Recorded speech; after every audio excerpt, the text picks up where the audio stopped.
This story is titled, My Dad Made Me Pay for All My College Expenses. Now he brags about buying my little brother an apartment so he doesn't have to live with roommates. Now they are begging after I did this. Hey everyone! Before we jump into today's video, big news. I've launched a new Reddit channel. This time, the background isn't Minecraft.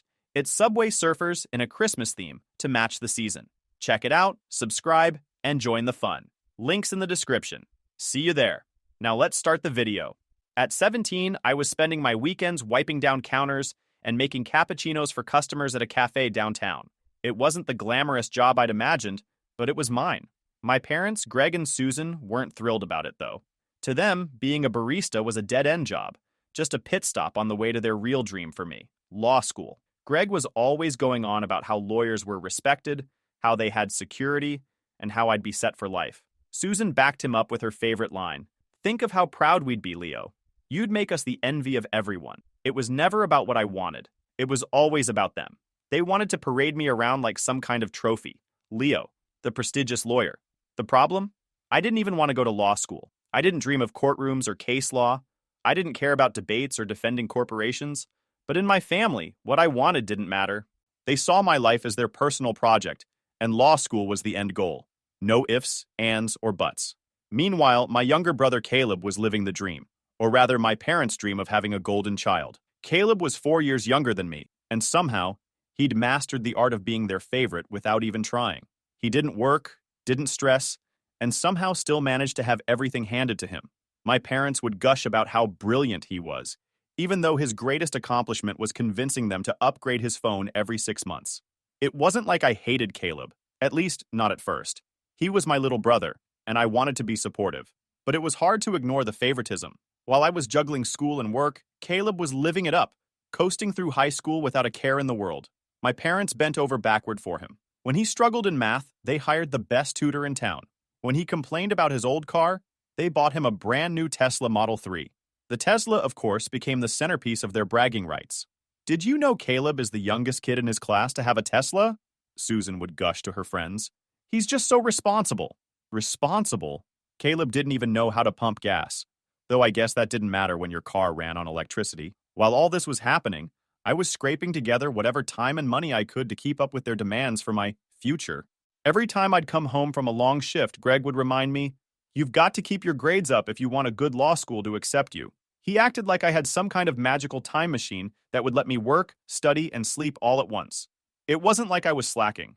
I was pulling double shifts on the weekends and studying every night just to keep my GPA decent. But to them, anything less than perfection wasn't good enough. "Leo, you need to work harder," Susan would say as if I wasn't already running on fumes. "This is your future we're talking about." I'd nod, grit my teeth, and get back to it. What else could I do? Saying no wasn't an option. Not in my family. Disagreeing with Greg and Susan was like arguing with a brick wall. Pointless and exhausting. They'd just guilt-trip me into submission, reminding me how much they'd sacrificed for me to succeed. But the truth was, their sacrifices weren't for me. They were for their image. Greg loved telling his coworkers about how his son was destined for law school. Susan lived for the compliments she got from her friends about how driven I was. They weren't supporting me. They were investing in their own egos. At first, I thought maybe I could make it work. Maybe I'd get through undergrad, get into law school, and find a way to carve out my own life. But the deeper I got into it, the more I realized that this wasn't my dream. It was theirs. And the more they pushed, the more I started to push back in my own quiet way. I stopped volunteering for extra credit projects at school. I started taking fewer shifts at the cafe, even though it meant stretching my budget to the breaking point. Caleb, of course, noticed none of this. He was too busy living in his own little bubble of privilege. He'd come home complaining about how his Tesla's touchscreen was too slow, or how his private tutor didn't get his learning style. My parents would jump to fix every little issue, acting like Caleb was some kind of fragile prince who couldn't possibly be inconvenienced. And while they were busy catering to Caleb's every whim, I was practically invisible. If I had a problem, it was brushed aside. "You're older, Leo," Greg would say. "You need to figure things out on your own." It was frustrating, sure, but I kept telling myself that if I just held on a little longer, things would get better. I'd get through college, go to law school, and eventually earn enough money to move out and start fresh. I clung to that hope like a lifeline, even though deep down, I knew it wasn't realistic. The cracks were starting to show, but I didn't want to admit it. Not yet. So I kept my head down, grinding away at a future I didn't even want. And all the while, Caleb kept getting everything handed to him on a silver platter. I didn't hate him, not yet, but I could feel the resentment building, little by little, like a storm brewing on the horizon. Looking back, I wish I'd stood up for myself sooner, but at the time I couldn't see a way out. I was stuck in a cycle of obligation and guilt, trying to live up to expectations that were never mine to begin with. And the worst part? I wasn't even sure if I'd ever get the chance to break free. So one time after a long day, a full morning of classes, an afternoon shift at the cafe, and an evening spent at the library attempting to make sense of tort law, by the time I finally got home, I was ready to collapse.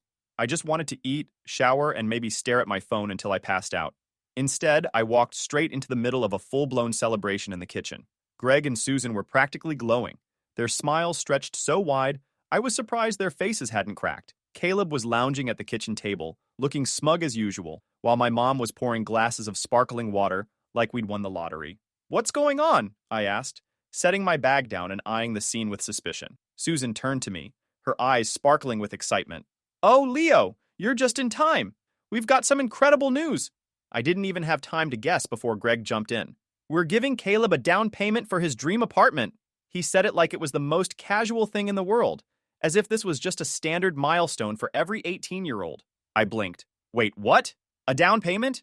Isn't it amazing?" Susan gushed. "It's this gorgeous place downtown right near all the trendy spots. It's perfect for Caleb. Plenty of space, beautiful view, modern amenities.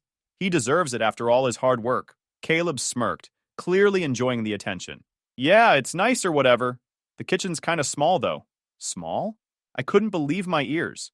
"You're getting a luxury apartment, and you're complaining about the kitchen?" "Leo," Susan said sharply, her smile fading into a frown. "Don't start. This is a big moment for your brother. Be happy for him." Happy?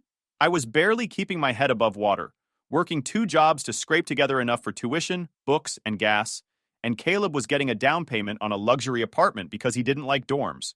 Greg, sensing my growing frustration, decided to chime in. "This is an investment, Leo. It's not just for Caleb. It's for the whole family. When he graduates and starts his career, this place will appreciate in value. It's smart planning." "Smart planning," I repeated, unable to keep the sarcasm out of my voice. "You're buying him an apartment because he doesn't want to live with roommates. That's not planning. That's spoiling him." Susan crossed her arms, her tone immediately defensive. "Leo, don't be so bitter. Caleb has worked hard for this. He's earned it." That made me laugh. Earned it? How? By going to class? By asking for a new phone every 6 months? By being your favorite? "Leo, that's enough," Greg said, his voice low and firm. "We're not going to turn this into a fight. Caleb deserves this, and it's not up for discussion." Caleb, who had been silent for most of this exchange, decided to pipe up. "It's not my fault they think I deserve it more," I snapped. "Of course you don't think it's your fault. You've never had to work for anything in your life. You wouldn't know hard work if it hit you in the face." "Leo," Susan's voice was sharp now, the kind of tone she reserved for when she thought I was out of line. "You need to stop this. Your brother has done nothing wrong, and you should be happy for him. Why can't you just support him?" Support him? I felt like I was in an alternate reality. "You want me to support him? Sure, I'll support him, just like you've supported me, right?" "Oh, wait, you haven't. Not once." Greg's face turned red. "We've done plenty for you, Leo. Don't act like we haven't given you opportunities." "Opportunities?" I repeated, practically shouting now. "What opportunities? Paying my own tuition? Working double shifts to afford books? Sleeping 5 hours a night because I'm too busy trying to juggle everything on my own?" "Yeah, thanks for all the opportunities, Dad." "You're being dramatic," Susan said, rolling her eyes. "Caleb's situation is different." "How is it different?" I shot back. "Because he's younger? Because he's your favorite? Because he doesn't have to lift a finger while I'm breaking my back every single day?" Greg stepped closer, his voice low and full of warning. "Don't talk to your mother like that. Caleb has goals. He's focused on school. He's doing what he's supposed to be doing. You should be taking notes." That did it. I slammed my hand down on the counter, making the glasses of sparkling water rattle. "You want me to take notes? Fine. Here's what I've learned. If you want anything in this family, you just have to be Caleb. That's the only lesson worth learning here." The room went silent. For a moment, nobody said anything. Caleb, of course, broke it with a dramatic sigh. "This is why nobody wants to hang out with you, Leo. You're so negative all the time." I glared at him. "Maybe it's because I don't have everything handed to me on a silver platter." Susan shook her head, looking at me like I was some kind of disappointment. I don't know what's gotten into you, Leo. You're acting so ungrateful. Ungrateful? I laughed bitterly. You're right. I should be grateful. Grateful that I'm the only one in this family who's expected to fend for themselves. Grateful that I'm working myself to death while Caleb gets handed everything on a whim. Yeah, I'm so grateful. Without waiting for a response, I grabbed my bag and stormed upstairs. My hands were shaking, my heart pounding as I slammed my bedroom door shut. I could still hear them downstairs, their voices muffled but still full of excitement about Caleb's new place. For the rest of the night, I stayed in my room, trying to block out the sound of their celebration. Every now and then, I'd hear snippets of their conversation and calls with some family friends, Susan gushing about how the apartment had floor-to-ceiling windows, Greg bragging about how it was walking distance to all the best spots, and Caleb complaining that the second bedroom was a little small. I wanted to scream, to march downstairs and tell them exactly what I thought of their priorities, but I knew it wouldn't matter. They didn't care about what I thought or how I felt. They only cared about Caleb and their perfect little fantasy of a family. That night, as I lay in bed staring at the ceiling, I realized something. No matter how hard I worked, no matter how much I achieved, I would never be enough for them. They had made their choice, and it wasn't me. Caleb would always be their golden boy, and I would always be the one left behind. The following day, after I had just finished a grueling 8-hour shift at the cafe, I pulled into the driveway, and I knew something was up. Caleb's Tesla was parked at an odd angle, and I could hear shouting before I even stepped out of the car. I walked into the house to find Caleb pacing the living room, looking like someone had just run over his dog. Susan was sitting on the couch, wringing her hands, while Greg stood by the window, his arms crossed like some kind of grumpy detective. "What's going on?" I asked, dropping my bag by the door. Caleb spun around, his face flushed with frustration. "Someone scratched my car!" I raised an eyebrow. "Scratched? What do you mean scratched?" He pointed dramatically toward the driveway. "Go look for yourself." I sighed and headed back outside. Sure enough, there it was. A faint, barely noticeable scratch on the side of his car. It wasn't deep. Honestly, it looked like something you could buff out with a little effort. But from the way Caleb was acting, you'd think someone had keyed the word loser across the hood. "It's a scratch," I said when I came back inside. "The car still runs, doesn't it?" "That's not the point," Caleb shouted. "Do you know how much this is going to cost to fix?" I shrugged. "Nope, but I'm guessing it's not worth the meltdown you're having right now." "Leo, don't be rude," Susan snapped, standing up. "Your brother is upset and you're not helping." "Upset about what? That his fancy car has a tiny blemish?" I shot back. Greg, who had been quietly brooding by the window, finally spoke. "Leo, where were you this morning?" The question caught me off guard. "What? At work. Why?" He turned to face me, his expression unreadable. "Were you near Caleb's car at any point?" I blinked. Number. Why would I be near Caleb's car? Susan folded her arms and tilted her head in that way she always did when she thought she was being clever. "Well, you've been acting a little frustrated lately. Maybe you took it out on the car?" I laughed, but it came out sharp and bitter. "Are you serious? You think I scratched Caleb's car out of jealousy? That's ridiculous." "We're not accusing you," Greg said, though his tone said otherwise. "But it's not completely out of the question, is it?" Caleb, ever the opportunist, smirked.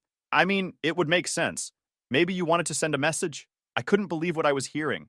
"Unbelievable," I muttered, shaking my head. "You're not helping yourself by being defensive," Greg added, his voice cold and measured. "Oh, I'm sorry," I said, my voice dripping with sarcasm. "Should I just confess to something I didn't do? Would that make you feel better?" "Leo," Susan warned, "you need to calm down." "Calm down," I snapped. "You're accusing me of vandalizing my brother's car with zero evidence, and you want me to calm down?" Greg stepped forward, his voice firm. "Nobody's accusing you of anything. We're just trying to figure out what happened." "Well, here's a thought," I said, glaring at all of them. "Maybe Caleb scratched it himself and doesn't want to admit it. Or maybe it was a random accident because, newsflash, cars get scratched sometimes." Caleb rolled his eyes. "Why would I scratch my own car? That doesn't even make sense." "Neither does accusing me," I fired back. "Enough!" Greg barked, his voice echoing through the room. "This isn't about you, Leo. Stop making everything about you." I laughed bitterly. "Oh, trust me, I know this isn't about me. Nothing ever is."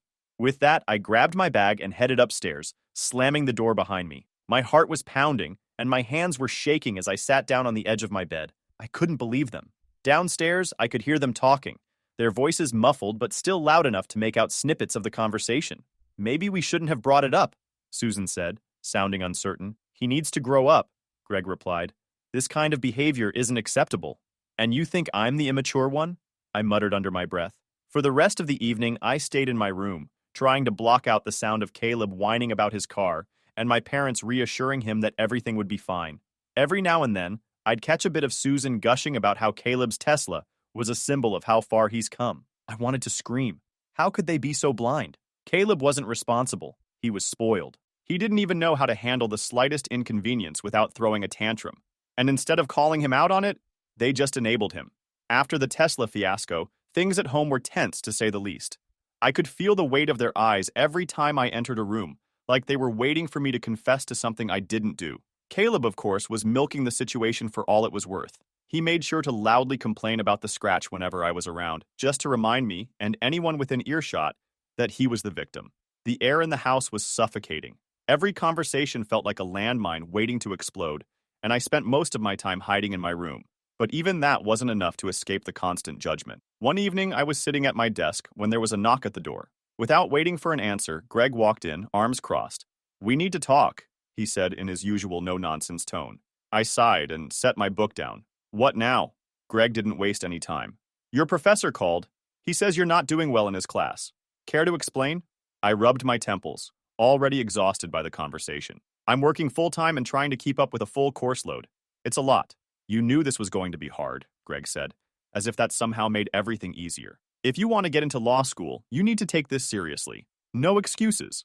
"No excuses?" I repeated, feeling my frustration bubble to the surface. "I'm doing everything I can, Dad. I'm working 2 jobs to pay for tuition because you won't help, and now you're telling me I'm not trying hard enough." "You're not," he said flatly. "If you were, your grades wouldn't be slipping." That was it. The last straw. I stood up, my chair scraping loudly against the floor. "You don't get it, do you? You've never gotten it. I'm breaking my back to make this work, and all you care about is how it looks to your friends when I don't measure up." "Watch your tone," Greg warned, his voice low and dangerous. "No, you watch your tone," I shot back, finally letting all the pent-up anger out. "You want me to be some perfect little lawyer so you can brag about it, but you don't care what it's doing to me. You never have." At that moment, Susan appeared in the doorway, her arms crossed. "Leo, what's going on? Why are you yelling at your father?" "Because he doesn't listen," I exclaimed. "None of you do. You're too busy worshiping Caleb to notice anything else." Susan frowned, her voice taking on that condescending tone I'd come to despise. "Leo, this isn't about Caleb. It's about you. You're not meeting your potential, and we're worried about you." "Worried about me?" I laughed bitterly. "No, you're worried about how I make you look." "It's not that we are comparing you," Susan insisted, even though that was exactly what they were doing. "Caleb is just more focused. You could learn a lot from him." "Of course I could," I said, my voice dripping with sarcasm. "Everything he does is perfect, and everything I do is a disappointment." "Leo," Greg said sharply, "you're being dramatic. You need to stop blaming Caleb for your problems," Susan said, her voice firm. "I'm not blaming Caleb," I snapped. "I'm blaming you. You're the ones who treat him like a king while I'm over here drowning. And the worst part? Your expectations from me exceed what you're willing to provide for me. Basically nothing." Greg's face turned red, and for a moment I thought he was going to explode. Instead, he took a deep breath and said, "If you're so unhappy, maybe you should take a break and figure out what you really want." I stared at him, stunned. "Are you saying I should drop out?" "I'm saying you need to get your priorities straight," he replied. I laughed, but it wasn't a happy laugh. It was the kind of laugh you let out when you're so angry you don't know what else to do. "Fine," I said. "You want me to figure out what I want? Here's what I want. I want out." Susan's eyes widened. "What does that mean?" "It means I'm done," I said, grabbing my bag. "I'm done trying to live up to your ridiculous expectations. I'm done killing myself for a dream that's not even mine. I'm done with all of it." "Leo, don't be ridiculous," Susan said, but there was panic in her voice now. "I'm not being ridiculous," I said firmly. "I'm finally doing something for me." Without waiting for a response, I walked past them and headed to my room. My hands were shaking as I packed a bag, but I didn't stop. I couldn't. I knew if I stayed a second longer, I'd be sucked back into their world of guilt and obligation. When I was done, I left a note on the kitchen table. "I need space. Don't contact me." The night I left felt surreal, like I was watching someone else's life unfold. I had no plan, no clear idea of what to do next, and nowhere to go. My phone buzzed a few times with missed calls from Susan, but I ignored them. I wasn't ready for another guilt trip. I just walked, my duffel bag slung over my shoulder, until I found myself outside the cafe where I worked. Mark, one of my coworkers, was locking up for the night. He looked up and raised an eyebrow. Leo? What are you doing out here? You're not on shift, are you? No, I said, my voice flat. I just needed somewhere to go. Mark studied me for a moment, then nodded. You want to crash at my place? I blinked. Seriously? Yeah, man. I've got a couch. It's lumpy, but it beats wandering around all night. It wasn't exactly a 5-star offer, but I was in no position to be picky. Thanks, I said quietly. Mark's apartment was a small, cluttered space above a laundromat.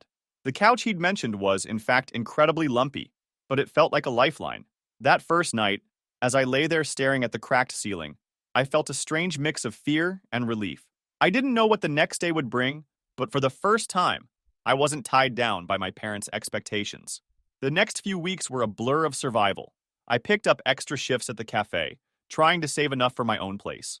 Mark was generous, letting me crash on his couch without asking for anything in return, but I knew I couldn't stay there forever. It was during one of those extra shifts that I ran into Aaron. We hadn't seen each other since high school, and he looked different, more confident, like someone who had figured out what they wanted in life. He ordered a black coffee, and when he recognized me behind the counter, his face lit up. Leo? Man, it's been forever. Yeah, no kidding, I said, handing him his coffee. How have you been? Good, he said, leaning on the counter. I'm doing graphic design and photography now. Freelance, mostly. What about you? I hesitated. Just working here and figuring things out. Aaron nodded like he understood, but there was a glimmer of curiosity in his eyes. You ever think about doing something creative? I laughed. Me? Nah, I don't have an artistic bone in my body. You'd be surprised, he said with a grin. Why don't you come by one of my shoots sometime? See what it's all about. I wasn't sure if he was serious, but a part of me was intrigued. Sure, I said finally. Why not? A few days later, I met Aaron at a small studio he'd rented for a photo shoot. The space was cluttered with lights, backdrops, and props, and Aaron was moving around with an energy that was almost contagious. Here, he said, handing me a camera. Help me set up. I don't know anything about photography, I admitted, holding the camera like it might bite me. You'll learn, Aaron said, flashing a grin. Over the next few hours, I watched Aaron work. He had a way of making everything look effortless, whether he was adjusting the lighting or directing the models. I even tried taking a few shots myself, and while they weren't exactly masterpieces, Aaron didn't seem to mind. You've got a good eye, he said at one point, nodding at the camera. I laughed. I think you're just being nice. No, seriously, he insisted. You've got potential. If you're interested, I can teach you some basics. I hesitated. The idea of learning something new, something completely unrelated to law school or my parents' expectations, felt liberating. Yeah, I said finally. I'd like that. Over the next few weeks, Aaron became a sort of mentor. He taught me how to use Photoshop, how to frame a shot, how to work with clients. It was a steep learning curve, but for the first time in a long time, I felt excited about what I was doing. See, I told you you'd be good at this, Aaron said one afternoon, as we edited photos from a recent shoot. I'm not sure about good, I said, but I couldn't help smiling. You just need practice, he said. But you've got the passion. That's the hard part. Passion. It was a word I hadn't associated with myself in years. But Aaron was right. I was starting to feel it. Now, it has been months since I left my parents' house. I had completely reshaped my life. I'd gone from sleeping on Mark's lumpy couch to renting a small studio apartment, barely big enough to turn around in, but it was mine. I'd gone from making lattes and struggling to keep my head above water to freelancing with Aaron, juggling photography gigs and design projects. For the first time, I felt like I was finally in control of my own future. My parents, Greg and Susan, didn't see it that way. Their messages started trickling in a few weeks after I left, but when it became clear I wasn't going to respond, the trickle turned into a flood. At first, it was a mix of guilt-tripping and faux concern. Leo, we need to talk, Susan's voice rang out in one voicemail. You're making rash decisions. We need to talk. But their patience didn't last. Greg's tone grew sharper as the weeks went on. You're being unbelievably selfish, Leo. Do you have any idea what you've done to this family? Then came Susan's masterpiece of dramatic guilt. Do you know how embarrassing this is for us? People are asking questions about you, and we don't even know what to say anymore. You've humiliated us. They weren't concerned about me. They were mad that I wasn't playing my assigned role anymore. Without me, the son they could brag about, their picture-perfect family narrative was falling apart. One night, I came home after a long day of editing photos and found my phone buzzing on the counter. It was Susan again. Against my better judgment, I answered. Leo! She snapped the moment I picked up. Finally! Do you have any idea how worried we've been? I leaned against the counter and sighed. What do you want, Mom? What do I want? She repeated, her voice rising. I want my son to stop acting like a selfish brat and come home. I blinked, stunned by her tone. You're calling me selfish? Yes, selfish, she spat. You walked out on this family without a word. Do you even realize what you've done to us? People are talking, Leo. They're asking questions, and your father and I are mortified. Mortified, I said, my voice dripping with sarcasm. That's what you care about? Not me, not how I'm doing, but how I make you look to your friends? Don't twist this around, Greg's voice cut in. He must have been sitting right next to her, waiting to jump in. This isn't about appearances. This is about you throwing your future away. You had everything lined up, a bright path ahead of you, and you ruined it because you couldn't handle a little hard work. I let out a bitter laugh. Hard work? You think I left because I couldn't handle hard work? I've been busting my ass for years, working jobs, paying for school, doing everything I could to live up to your impossible expectations. And for what?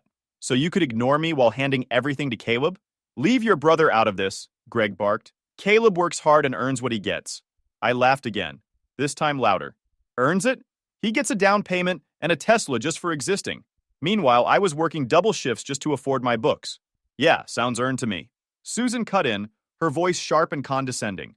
Leo, this bitterness doesn't suit you. Caleb is focused. He has goals. You could learn a lot from him. I don't need to learn anything from Caleb, I snapped. What I've learned is that no matter how hard I work, no matter what I achieve, it'll never be enough for you. You've made that perfectly clear. You're acting like a child, Greg said, his voice full of anger now. Your brother is thriving, and you're over here throwing a tantrum because you're jealous. Jealous, I shot back. I'm not jealous. I'm disgusted. Disgusted that you can't see how blatantly you favored him his whole life. Disgusted that you've never once supported me the way you support him. And disgusted that you're still trying to gaslight me into thinking I'm the problem. Leo, how dare you speak to us that way, Susan said, her voice trembling with fury. Your father and I have done nothing but sacrifice for you, and this is how you repay us? You're an embarrassment. Greg's voice turned harsh and commanding. You need to fix this, Leo. You need to stop this ridiculous rebellion. Come home and go back to law school. This little experiment of yours is going to ruin your life.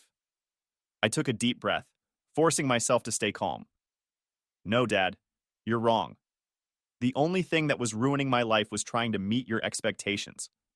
I'm not coming back. Not now, not ever. Susan's voice broke, though it was more anger than sadness. You're going to regret this, Leo. One day, you'll realize how much you've thrown away. And by then, it'll be too late. No, I said firmly. The only thing I'll regret is wasting so much of my life trying to please you. This conversation is over. Don't call me again. And then I hung up and blocked their numbers. For a few minutes, I just stood there, staring at the phone in my hand. My heart was pounding, my hands were shaking, but I didn't feel sad. I didn't feel guilty. I felt free. Cutting ties with them wasn't easy. They were my parents, and some part of me had always hoped that one day they'd see me, really see me, for who I was. But that wasn't going to happen. Greg and Susan were too wrapped up in their own egos, too blinded by their favoritism toward Caleb, to ever truly understand or support me. In the days that followed, their absence was like a weight lifted off my shoulders. The constant judgment, the endless comparisons, the impossible expectations. They were all gone. One evening, as I sat in my tiny apartment editing photos, I realized something. I didn't miss them. Not Greg, not Susan, not Caleb. Cutting ties with them wasn't just about escaping their control. It was about choosing myself for the first time in my life. And for once, I wasn't afraid. I didn't need their approval. I didn't need their validation. I was finally free to live life on my own terms, and that was more than enough.